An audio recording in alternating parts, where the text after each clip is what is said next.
Hospital and Heideveld Hospital in Cape Town. And I have a special interest in palliative medicine. I did my postgraduate diploma in palliative medicine in 2019, and I'm busy with my PhD in the same topic through UCT. Yeah, so I am really interested in the practical application of palliative care, the real sort of what do we actually do? And I hope that I can just give this sort of talk could realistically be like a 3-day workshop, but I hope to just plant some seeds, some ideas in everyone's heads, so you have it's just some ideas on starting to improve things.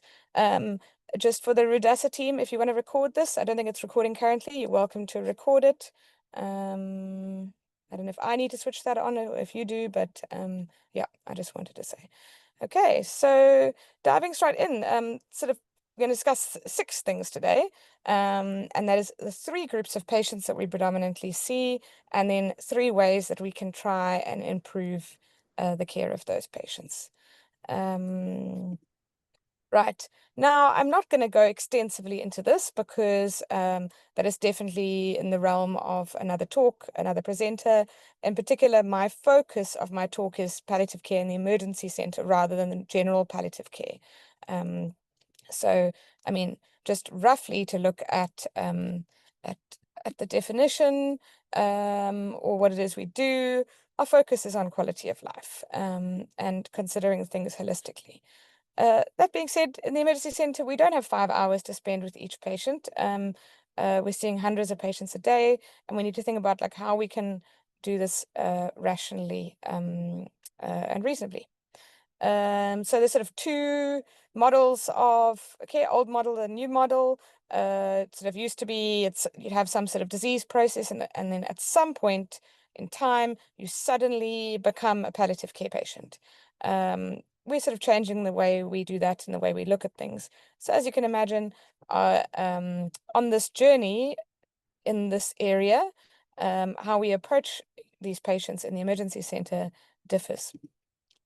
So 3 groups of patients that come to the hospital emergency center with palliative care needs. What are those 3 groups of patients?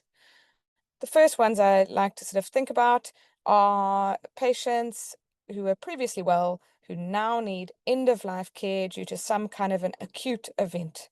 Something has happened, and we need to come up with a plan. So what might those be? This might be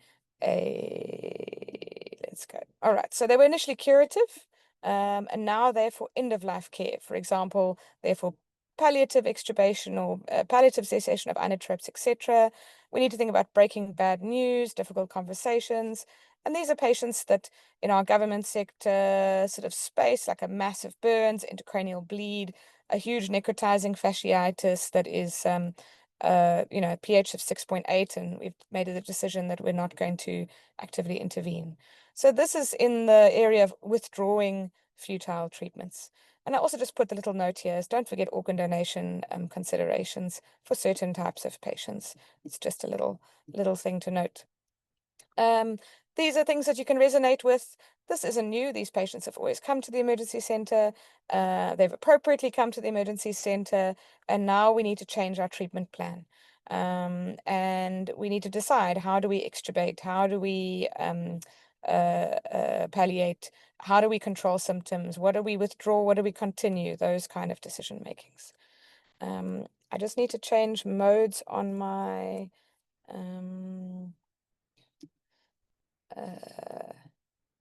sorry, I need to just change modes on my PowerPoint.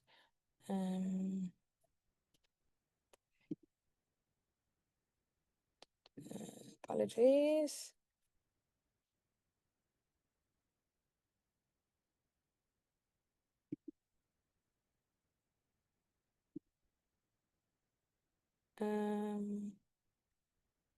Okay, sorry, I've changed modes on my PowerPoint. Can someone confirm that my slide is still full screen as it should be?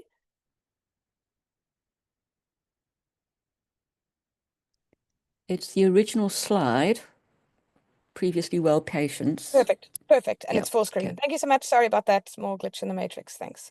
Okay, so then our next group of patients. So if you look at our second group of patients, we have known palliative care patients. They've already been identified by somebody as having palliative care needs. They're a known patient. And they have arrived in the emergency center for various reasons. And this is often there's some eye roll moments. Why is this patient back? What's going on? Can't understand what's going on, etc., etc. And so, how do we, what kind of situations are these? So, a big one is the last hours of living. The last hours of living is often an arriving at an emergency center moment, for a variety of reasons. Number one, the family have not been adequately prepared for what to expect, what to do. They might not even know that this is the last hours of living. No one has sat them down and explained the signs to say when this happens, this is what you can expect, this is what's going to happen, and help the family come up with a plan for what to do when that does happen. So sometimes it's simply they didn't want to be at hospital at the end, but they just didn't realize that this is what these signs are, or this is what this means. Other times it's they don't have adequate medication for their symptoms, etc. There is a portion of people or their families that will bring someone to the emergency department at the end of their life, irrespective of how well prepared they are and irrespective of anything you do, is that sometimes people are just scared. And there is this is not a completely preventable thing. This is something that happens, and because death and dying can be very scary. And the other big one, loss of support devices. A trachea comes out, a peg comes out, home oxygen stops working, there's load shedding, some sort of pipe gadget falls out, comes out, gets blocked. That's a common one. And if the patient hasn't been given another way to get that sorted, they will come to an emergency center. Once a patient becomes bedbound or is no longer able to get into a car physically or into public transport physically, they lose the access to get healthcare through any other means other than an ambulance and a emergency center, except if the system has created a means for this. So a massive amount of our palliative care patients, the only way they can access help from a doctor or a nurse is to call an ambulance. And that's very important to the thing is people say, oh, why didn't they go to the clinic? Why didn't they go here? Well, how must they get there? That's quite hard. So if your system you're working in hasn't set up a process for this, then the team need to introspect on that. Sometimes fear, anxiety, crisis, we're just scared. We just need to talk to somebody. Sometimes the family is entirely unaware of the diagnosis. The patient is getting worse and worse and worse with time, and no one has actually sat them down and properly explained the diagnosis or explained that there is a diagnosis. Uncontrolled symptoms, in particular, uncontrolled symptoms with no means to access a palliative care provider or their palliative care provider. So if there's no phone number the patient can phone, how are they supposed to get help? That's a big one to think of. And the other one is social difficulties. We can't get away from the fact that some patients live alone in a shack with a 5-year-old. That is what it is. So these are known palliative care with new or unmet needs. And I really want you to think about these, and is there actually another way that the patient could get help? The third group of patients is unrecognized palliative care patients. So when I'm saying palliative care patients, I maybe say that a bit flippantly, and I'm probably doing that incorrectly. I probably should be referring to patients with unmet palliative care needs. Is probably the better way to describe them. This is the different ways we die. There's terminal cancer, there's organ failure, advanced dementia, and sometimes we haven't yet realized that our patient maybe needs a different approach. Initially, the patient with advanced dementia was coming once a year with a UTI or once a year with a pneumonia. And slowly but surely that is increasing in frequency, and their functional baseline is deteriorating and deteriorating. And there at some point needs to be a bit of a shift in how are we managing this patient? Can we do things differently? So who are these unrecognized patients with palliative care needs? We've got a validated tool called the SPIC tool. The SPIC tool is a South African, SPIC is an international criteria, and SPIC SA is the South African interpretation of that. What this is a tool that helps to identify patients that meet criteria for a palliative care approach. Very important. This is not a tool that demonstrates which patient should be referred to an advanced palliative care team. Those things would be very different. So what is the SPIC tool? I'm not going to bore you by going through it in great detail now, but there is a QR code here that will take you to the journal publication about this. There's some differences to our tool compared to the international version of things like severe traumatic brain injury, massive burns with an acute burn severity index of more than 12, etc. So there are disease-specific indicators and not. So I do encourage everyone to have a read of this SPIC tool. So now that we know who comes to our emergency center, let us put a little bit of focus into 3 ways we can improve the care that we provide. And the very first thing that I always consider if we want to improve things in a different facility, a new facility, is we need to think about there's end-of-life care and there's palliative care. Certainly, end-of-life care is part of palliative care, but it is by no means the same thing. Our approach to improving end-of-life care is actually in the hospital space a much more low-hanging fruit. It's an achievable task, and it's really something that if you want to do one thing and one thing only as a QIP to begin with, is you fix the end-of-life care journey. And how do we do that when we're dealing with our managers, our seniors, our staff, etc.? There is sort of united consideration is that if you're sitting around a boardroom table when there is no patient in crisis and you're thinking about let's do this as a quality improvement project, you can certainly get everyone around the room to introspect about their own mother, their own father, their own sibling, and everyone will unanimously agree that the emergency center or an ambulance is the worst environment for an expected death of one of their loved ones. So it's nice to sort of get everyone to agree on that concept and think about that before you even start your meeting.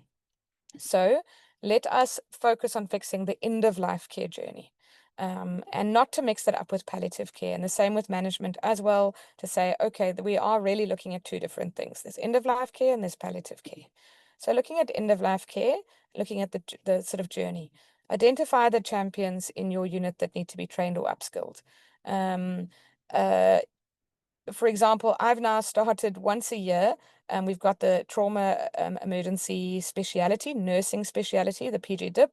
And I actually teach those PGDip students once a year, the speciality PNs. Because as a speciality emergency professional nurse, this is certainly a skill that you need to have. You need to be able to provide good end-of-life care, just like you need to be able to assist with a thoracotomy or an intubation. So what do we need to think about? What is our sort of to-do list if you're looking at improvements? Ideally, you should be creating some sort of fast-track, formal, rapid referral movement process to the ward. And we also need to name it. We need to identify this patient is at the end of their life. This patient is dying likely in the next 24, 48 hours. And being clear about what that is and labeling as such, patient at end of life. In our emergency center, people write that as their assessment in the clinical notes. Patient at the end of life, needing end of life care and symptom control. And that must be said out loud, it must be documented. And ideally, whichever ward you're trying to do a fast track process for should be closest to the nursing station, because that patient actually needs intensive and monitoring of symptoms, not in the back corner of the ward or in a side room where no one can see them. So that's just something to consider. Set up a formal rapid referral process to your wards. Train staff in medication use at end of life. There's per-os options, subcut bolus options, or subcut infusion options, which we'll go through just now. And then also formalize a special visiting hours policy. So just to show an example of this is our poster. You could see from 2019. This is part of our SOP. It's the poster that attached to our SOP about how we do rapid movement to the wards. So the emergency center medical officer identifies a end-of-life case. They confirm with the consultant. The doctor or nurse puts in a subcut line with a butterfly. An end-of-life bed is facilitated, move up rapidly, and we refer the patients to the relevant discipline that is leading to their death. So it's not medics that take all patients that are end of life. If it's a gynae cancer the patient's dying of, the gynaes admit the patient for end of life care. Burns, the surgeons. Gangrene, the surgeons, etc. So that's our sort of poster. This is our prescription chart. So this is the non-medication part of our prescription chart.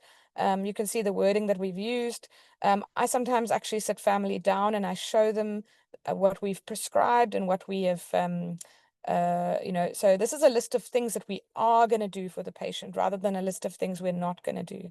And so I'll often show families what our orders are and how we're going to help keep their loved one comfortable. This is the inside of our prescription chart. So we've sort of pre-written it so that juniors have some guidance, but it obviously still needs to be signed, and the dose, like mils per hour of the morphine syringe driver, will be adjusted. So all 3 drugs here go into the syringe driver, and we'll go through that just now.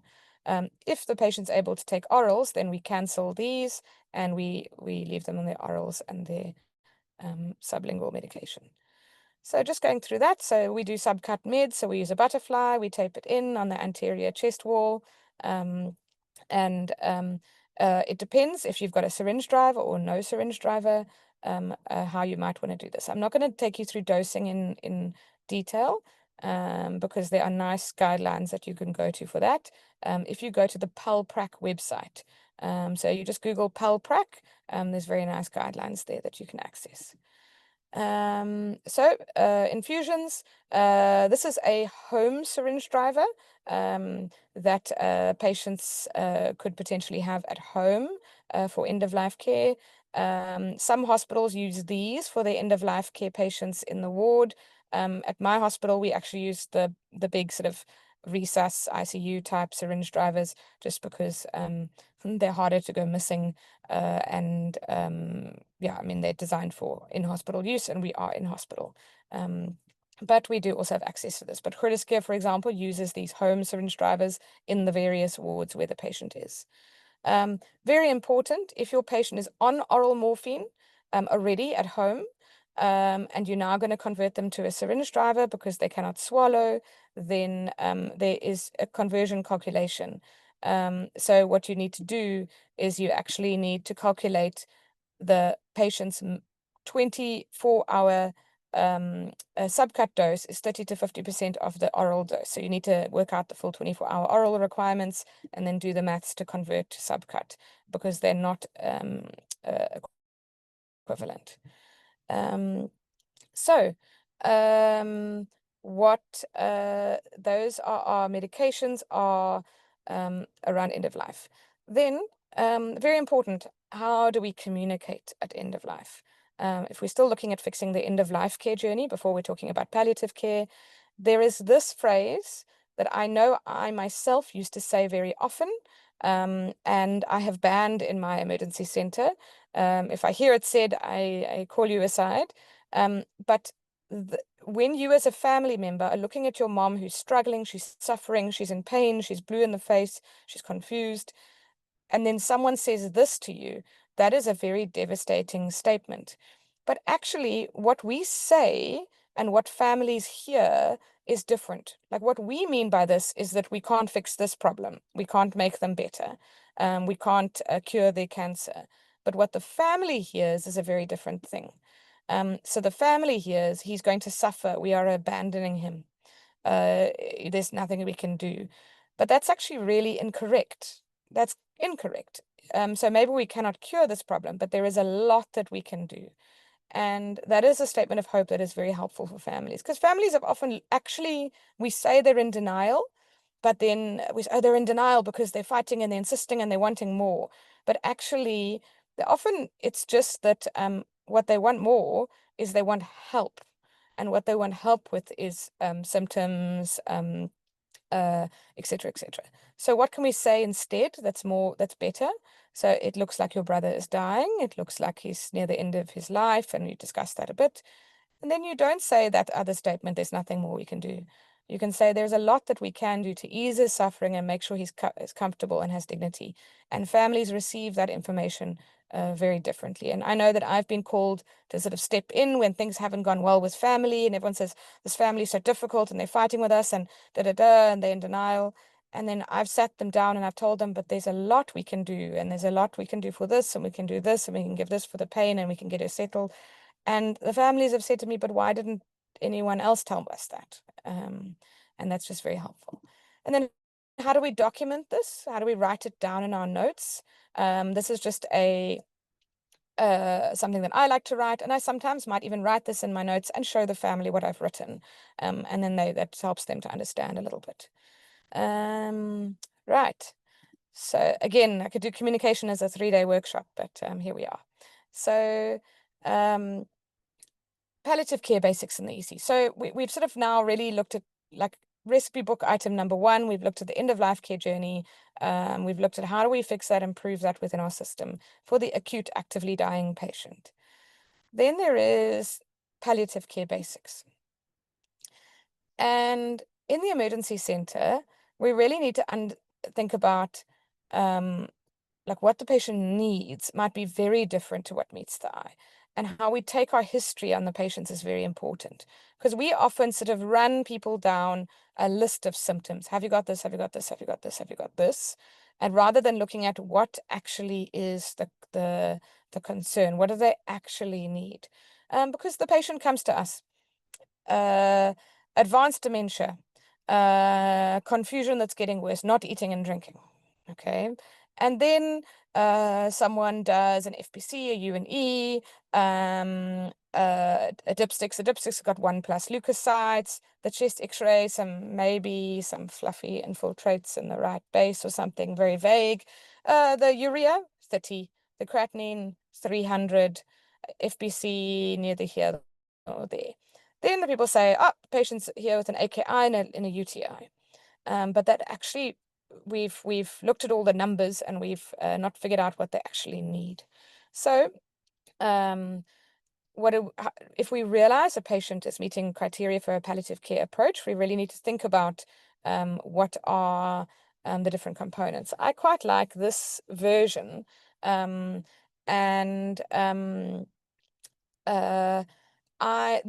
is not my picture and graph, but I've got another version which adds a single word, which is cultural, because I do feel like this graph is missing the cultural considerations on it. So yes, we've got physical, we've got emotional, we've got social, we've got spiritual, we've got informational. And you got to figure out actually why are they here? What is the actual concern and worry? Okay, is the actual concern acute kidney injury and UTI, or is the actual concern she's not eating and drinking? And think, hang on a second, is she not eating and drinking because she's reaching the end stages of dementia, or is she not eating and drinking because she's got a severe UTI? Okay. And all right, what do we look at it? So what was her functional baseline? Does she have dementia? But a week ago, she was walking to the shops with the help of the grandson and walking back. If the patient now has a GCS of 6 and varies the sort of picture, maybe this is an acute infection and that's what's going on, versus the patient has had a slow, gentle, progressive deterioration in baseline, and it's almost been unnoticeable. So very understanding the functional baseline, and is this sudden, because everyone will say she suddenly stopped eating and drinking. But when you speak more into it, you're like, oh, So you asked, so last week she was eating a full plate of breakfast, lunch, and dinner, or has she slowly but surely been eating less and less and less, and you've been having to trick her to eat food and remind her to eat food, what actually has been going on? So the history tells you more than the blood tests, because how do people die of dementia? What is natural dying for dementia? Someone who dies naturally from dementia, if you do blood tests a few hours before they die, they will indeed have extremely high urea. The natural progression of dying from dementia is a slow progressive deterioration, a couple of infections here and there along the way, and then at some point stop eating and drinking completely, and become uremic, develop a low GCS, and they develop some ketosis, which sedates them further and makes them more euphoric and calm. And then at some point, their breathing becomes irregular and they stop breathing. That is what natural dying looks like with dementia. I need to figure out where in that journey are you. Now, I put cultural here because that's very important. And if you don't consider these things, in particular, we're in the city, we're in Cape Town. We've got a lot of patients that are from the rural Eastern Cape. They might have, in fact, come to Cape Town to stay with a distant niece or nephew because of the cancer diagnosis. So they're in Cape Town because they need to go to the oncologist or this or that or healthcare things. And people haven't communicated adequately them that their esophageal cancer is incurable. And that communication hasn't happened. And because it hasn't happened, there's certain cultural considerations that aren't able to be followed. If the patient knew that they were terminal, and they might wish to go back to the Eastern Cape, where they've got a good support structure of family and relatives, etc., and where traditionally they would like to be buried when they do pass. Versus in Cape Town, they've got the distant niece and nephew who are trying to care for them, but they're at work in the day and it becomes very challenging for them. And if you don't know those cultural considerations, some patients will stay in Cape Town because on the appointment card they've got a follow-up date with the oncologist in 3 months. We all know that they probably won't reach that 3-month appointment. And the 3-month appointment is not actually going to change their management because they're not a candidate for a variety of different things for certain reasons. So I just add that in, and I just want you to look at it. So this graph is probably one of the better in my mind. And sometimes you think about which one of these things is my patient actually here for today. And figuring this out, surprisingly or not, people often think, oh, but we don't have time. We don't have time for an hour in the emergency center to figure all of this stuff out. Actually, taking the proper history and speaking to the family from the outset is probably quicker than doing bloods, doing x-rays, waiting for all of those results, etc. It's often actually much quicker. And these conversations, I very rarely will have a conversation longer than 10, 15 minutes about these things. So yeah, that really is this to me. It often is just a 10 to 15-minute conversation, and which is quicker than finding the tubes from the lab for the lab and hunting down a porter and various other things. And quite often it's actually not physical. Quite often it's actually informational. So what communication tricks or things are there? So in history taking, there are different sort of tricks and ways we can do about this. And I quite like to say like this: if you've got a patient that is obviously palliative care, I say, I can see your dad is very, very ill. It seems like he's been sick for a long while and he's been to hospital many, many times. I pause. I give a moment or two for them to introspect on that or say something back to it, or maybe they don't. That's okay. Then I say it must be very hard for you to see him like this. Pause. They will acknowledge this. I might even say, well done. We can see that that you're looking after him very well, and it must be very hard to look after him in this condition. Pause. And then I say, in particular today, what were you worried about that made you phone the ambulance or bring him to the emergency center? What was making you scared? Or what questions did you have?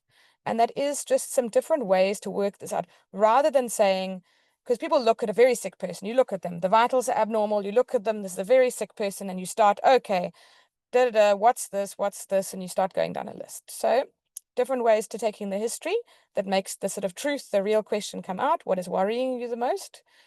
Is there anything that makes you feel scared? Is there anything that keeps you up at night thinking? How are you sleeping? I cannot tell you enough. People don't think sleep is something to tell the doctor about. It's not a doctor thing. But actually, and I also ask the family, how are you sleeping? Because often, especially if you've got many family members sharing one room of a house, and everyone's got work or school in the morning, and granny is awake all night, shouting and moaning and groaning and thing, and then all day she's sleeping. And actually, if we can just solve the sleep issue, they can cope. They can cope with Gran if we can solve the sleep issue. They can't cope with her like this because the whole family is up. And that's really something important. And people don't volunteer it. Tell me more. What else worries you? Tell me more.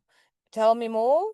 Tell me more. And then I say that again and again. And then the other question I say is, what questions do you have that no one else has really answered? And you'll be surprised when this is when the truth comes out or the information comes out, is they're like, she's getting worse and worse, and it looks to us like she just keeps getting worse, and why? And often it's because no one, whether it's oncology, medics, someone else, have told them that this disease is actually terminal. And or they've told them before, but they didn't hear it.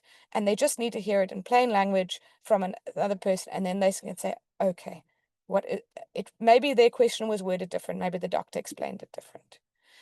Okay, so those are my little communication tricks. And I'm conscious of the fact that we've got 15 minutes left and I want time for questions. So I'm gonna run through my last couple of slides quite quickly. So the one important Katya, thing. you don't need to do that. We've got time. That it won't end at 6 o'clock. It will carry on. Okay. So medication availability in the home and hospital EC or clinic EC 24/7. Very important. If there are some patients that we can predict with time are going to need certain medications. And Murphy's Law, when they need it, they're not going to have it. And it's going to be 2 o'clock in the morning when it's difficult to get on a Friday night. So very important. If you know your patient has got a couple of weeks left at most, we know that they're going to need certain medication for those end-of-life symptoms, and we need to give it to them. So you need to think about things. The one common error that I see made with oral mist morphine is that mist morphine gets started at a higher dose, 8-hourly or 6-hourly, which then the patients absolutely hate. They don't tolerate it. They take the first dose, they're terrified of it, and it makes them completely put off. Oral morphine is a 4-hourly drug. That is how the half-life works. Now, obviously, you've got liver or renal failure. That is different. And then we would consider 6-hourly or 8-hourly. But a lot of the patients, when you meet them at the beginning, have preserved renal function. And it should be started 4-hourly. If you start it 8-hourly at a higher dose, then what happens is they get their dose, they get nauseous, disorientated, a little bit fuzzy in the brain, and they don't feel nice, and then they're scared of the drug. Rather start 4-hourly at a very low dose.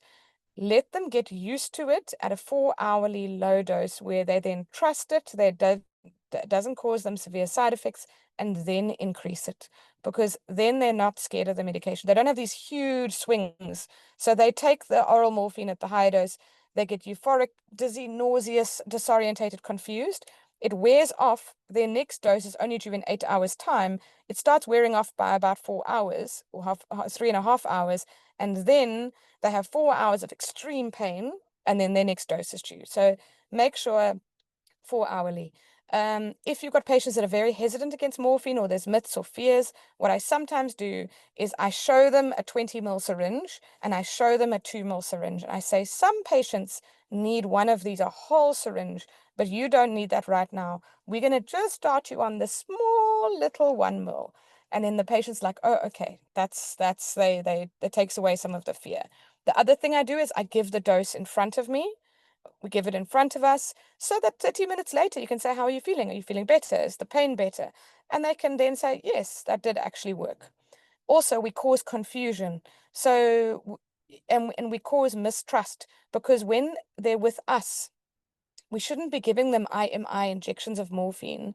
We should be giving them oral morphine, because it sends the message that, oh, when I come to hospital to give me an injection, it means the syrup is not good enough, which is not true. So I like to take morphine out of their own bottle if it's in their bag and give it to them, because then also me, 30 minutes later, I can see how does the patient look, are they settled, etc. And that's just quite helpful. So those are my little morphine tricks. Consider anticipatory prescribing. Think about these drugs. Patients need to be told that this is what you can expect might come in future, and this is when you must give this. Think about a small amount of morphine, lorazepam, for in case. Otherwise, what do you have to do? You're going to discharge them and tell them, oh, when you are at the end of your life, or when you have severe pain, or when you're extremely restless and confused, you must phone an ambulance to come to hospital so that we can give you a script for these medications. So just think about how this works in your district. Make sure you've got a plan of what families must do when certain things happen.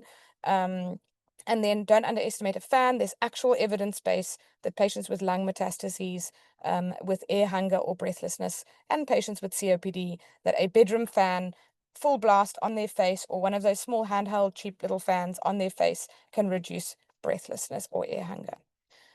Right, number 3, establish your wider network. Don't try start from scratch.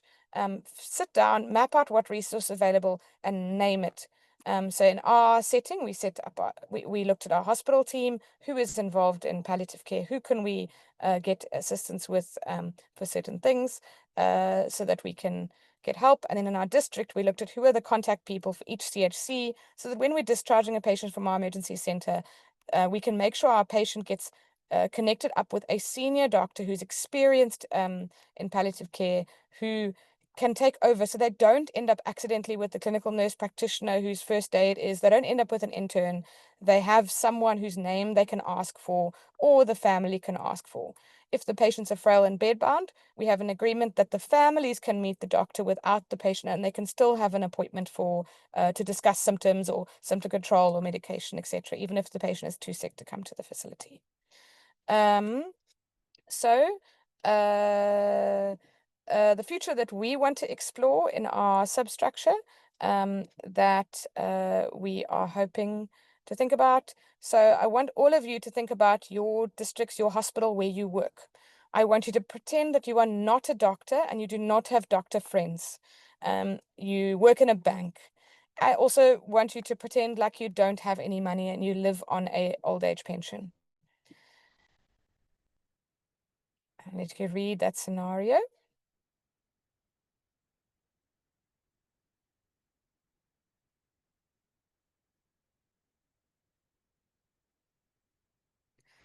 All right. I presume we've all read that scenario. Now you got to think to yourself, where I work, my hospital, my district, what would I do if I lived there and this was my mother?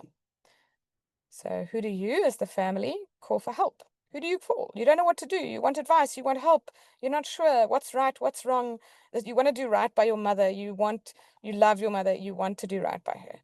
So we are hoping, it says this 2024, we did not succeed. Sorry, 2025. But we really are, we need some sort of telephonic support. Even if we just start with telephonic support in the day, but this is a huge thing for patients. Like, who must you call? If that is you who work in a bank and that is your mother and you want help and advice, who do you phone? And at the moment, people have to phone an ambulance, and we can do better. So that's just me introspecting. And so to summarize, 3 types of patients: sudden illness at end of life, known palliative care patients with unmet needs, unrecognized palliative care patients. 3 things we can do: improve our end of life care journey. We can think about basic palliative care in the EC, considering meticulous assessment, establish your network inside and outside the facility. And then there are some resources here. I cannot stress enough this book in the middle, The Safari Concept, an African Framework for End-of-Life Care. is one of the best books I've ever read on palliative care. And it is written, interestingly, not by a palliative care doctor. This book is written by a general surgeon who works at a government hospital in Rwanda. And I have never related more to any book ever about palliative care. It is a great book with super practical, helpful things on speaking to families. Because what it acknowledges is the sort of, I don't know, I want to say Western approach, I don't know, global North approach, I don't know what we're supposed to say nowadays, but of there's a certain way we communicate with people. This is how you break bad news. This is how you do this. It doesn't account for different types of families. It doesn't account for different types of people. And you can't use the same way you communicate with one family as you do another. So this is an incredibly helpful book, and you can buy it on Amazon, or you can buy it on Kindle if you want to, if you want to read online, ebook version, etc. Then there's some apps. The Vital Tips app in the bottom in the middle is a great app with like cheat guides on. It's got like almost action cards. So if the family say this, you can say this. If the family do this, you say this. It also gives you it push notifies to your phone a like tip of the day every day on like how to communicate with families. It's actually helpful not just for palliative care, but for sort of general working as a doctor, if I'm honest, although it's a palliative care app. Then there's the Fast Facts app, and then on the EM Guidance app, which you all know, there is the Hospice Palliative Care Association guidelines of South Africa on there. What there's also on the EM Guidance app, under the patient information leaflets, is if you go to that section, PALPRAC, the Palliative Care Society of South Africa, have made family information pamphlets. And if you open that and you click send to family, you can ask for the family's phone number, and it sends the pamphlet directly to the family's WhatsApp, but not with your cell phone number. It sends it from the EM Guidance cell phone number.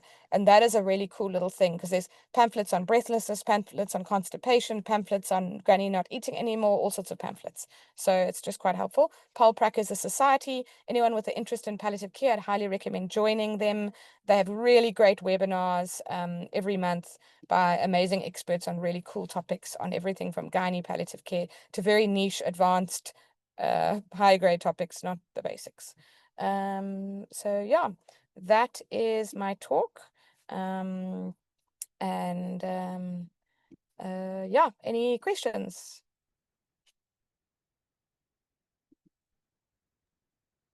Yes, if people want to ask questions or make a comment, if they just raise their hands, and then we can see who wants to talk. Otherwise, you can put a question in the chat.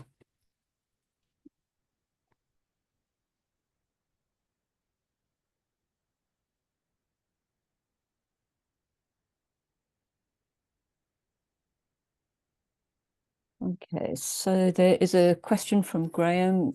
Graham, do you want to just talk your question? You should be able to. Sure, yes. Yeah. I'll talk. Yeah, so it's a question that I'm embarrassed to ask that I don't know.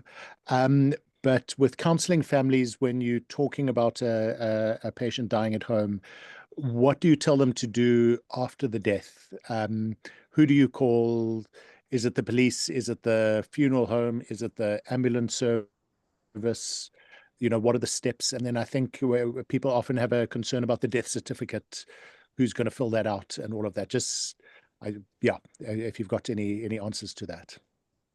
Yeah, so there is sort of different things to consider. So technically, an ambulance is not required, but a healthcare worker needs to. So there's two different processes. There's certification of death, which is actually the BI book, okay? And then there is the declaration of death. And those are technically two different things. So first, the death needs to be declared, which is can be done by a healthcare worker, whether a professional nurse, a medical doctor, a paramedic, intermediate life support.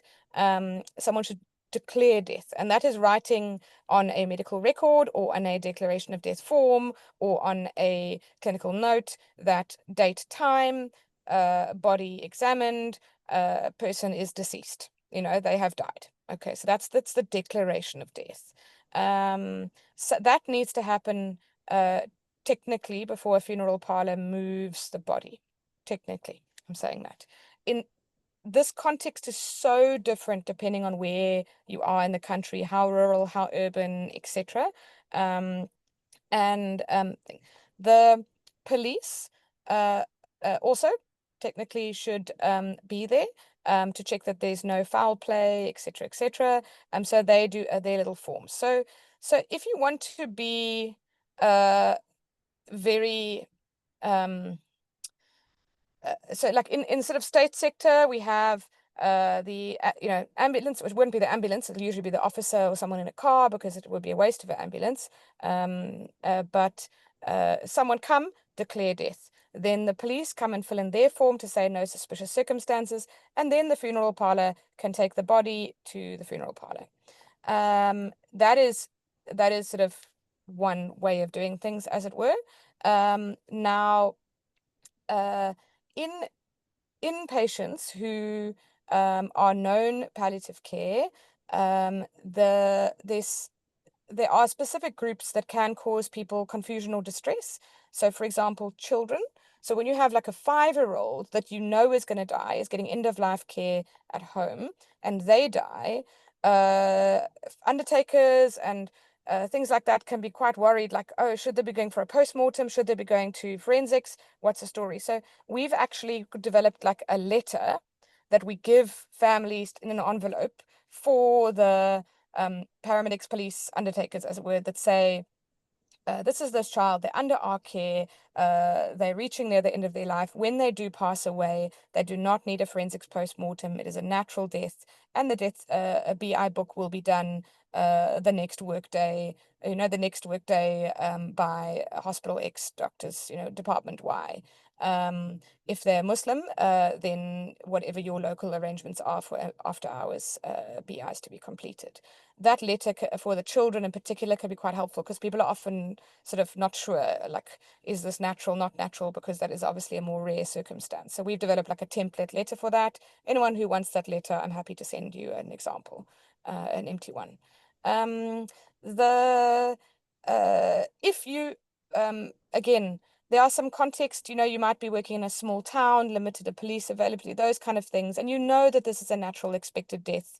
Again, the reason why the undertakers might be afraid to take a body away from the house is they might be scared that they get to the hospital on Monday and the hospital that knows the patient says, no, this is not natural, I'm not going to do the BI, and that becomes confusion. So, I mean, this does look at local context where you're working, and there's no one size fits all, but it's a little bit of a complicated question, but and it can work differently in other places. So I do have some patients that my professional nurse that's working in palliative care goes to the house, confirms death, and then the undertakers come to me the next day to fill in the BI book. We don't need the police there, but yeah. Hope that answers your question. It's worthwhile chatting to your local undertakers. I think the important thing for families to know is that some families have never had a death before, and some families have had lots of deaths before. And so some families have they have no idea, and they don't know that this is actually not a rush. There's no need to rush. There's no need to panic. Things can happen also in the morning. They don't need to happen in the middle of the night. They can have their time to grieve with their loved one. This is not, whereas some families think that this is an emergency, we must now phone. They've never experienced death and dying before, and they don't have an undertaker. They've never had to deal with this in their life before, and other families really know well what to do. So yeah, it's a bit of a vague answer, but I hope it helps. Okay, then Maya had a hand up. I don't know where it's gone now. I don't know where she's gone now. Hi, can you hear me? Yes, we Yes, I can can. hear you. Okay, cool. Bessie, thank you so much for the talk. I really appreciate how much practical advice you gave. I'm not sure if this is kind of a dumb question, but I'm an intern and I work in an emergency room at the moment. And I was just wondering if you have any advice for what we as interns or kind of more junior doctors can do for our palliative care patients when we don't really have palliative services at our hospitals. So a situation that I kind of keep coming across in my work is that we do have patients who are pretty clearly toward the end of their life and they need that kind of appropriate care. But because of kind of how our hospitals run, it becomes very, very difficult for us to provide that care. So for example, like you mentioned, people who are at the end of their life being kind of put very far away from the nursing station and kind of left unattended and things like that. And I find that because we're quite junior, it's quite difficult to, I guess, make ourselves heard in terms of trying to change the plans for them that our seniors have made. And I have no idea if it makes any sense as a question, but is there any advice you can give on how we can better treat those patients when the environments we're working in are not really facilitating the kind of care we'd like to give? Yeah, I think equipping yourself with knowledge is very important. So there are lots of very nice existing guidelines. And then other times just, expressing like directly, on a ward round, and you can do this without sounding disrespectful to your seniors. You can say like, I've looked through all this patient's notes and it really looks like maybe they rather need like a bit of more of a palliative care approach. And I read this guideline that recommended that we try this. Is that something that we can maybe try for this patient? The other thing you can do is you can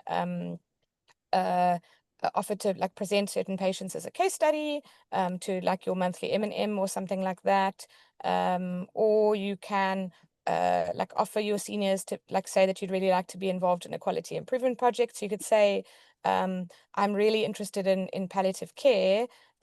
Would it be possible if I could help or be part of a quality improvement project for end-of-life care? And then that's just like a non-threatening sort of way to approach these things. And then again, we're on WhatsApp groups often with lots of clinicians. So sometimes, finding a nice journal article and sharing it on the WhatsApp group and be like, I found this really nice article. And just sharing little articles that you found, you read, things like that, that can be helpful. If it comes to recording, I also did a 1 hour long podcast sort of interview episode thing that's on YouTube that you're welcome to sort of share on a WhatsApp group as well. If you just look up my name on YouTube, you'll probably find it there somewhere. Yeah, there's also a really nice article I'll put in the chat about by Maggie de Swart about approaching families at end of life. That's like quite a nice article that was published, I think, in the Family Medicine Journal, if I'm not mistaken, but I'll pop it onto the chat. That's that you could sort of share. I see there's another question on the chat that you've noticed in private, specialists shy away from document the patients are for palliation in ICU or not. I mean, that is quite a difficult scenario, and I know private sector is challenging also. I don't know if I've got the time now to sort of unpack this in detail because there's a lot of components to this, the sort of private sector thing. But I would recommend there are 2 College of Medicine talks coming up in the next 1 month. About end-of-life care and palliative care. The one is by Prof. Renee Krause, who's the head of palliative care for UCT. And the one is by Margie Fenter, who was the president of PallPrac Society, and she's an oncologist and palliative care specialist. And the one is about ethics in particular. And then the third webinar is PallPrac Advanced Ethics in Complicated Palliative Care Scenarios webinar. And that, I suspect this very topic that you're talking about now is going to come up there. in that. So I will pop that in the chat right now to try and share those 3 upcoming talks with you, where I think the one ethics one will be particularly important. Hope that helps. Okay, we have a poll that if you want CPD points for this session, you need to complete the poll. I'm putting it up now. If you can't answer the questions on the poll, it means that you're not in the Zoom app. You're on the, you're just on the internet. But if you post in the chat room that you couldn't see the poll, I will contact you tomorrow morning with that. And while the poll's doing, if anyone else has got a question, they can raise a hand or put it into the chat.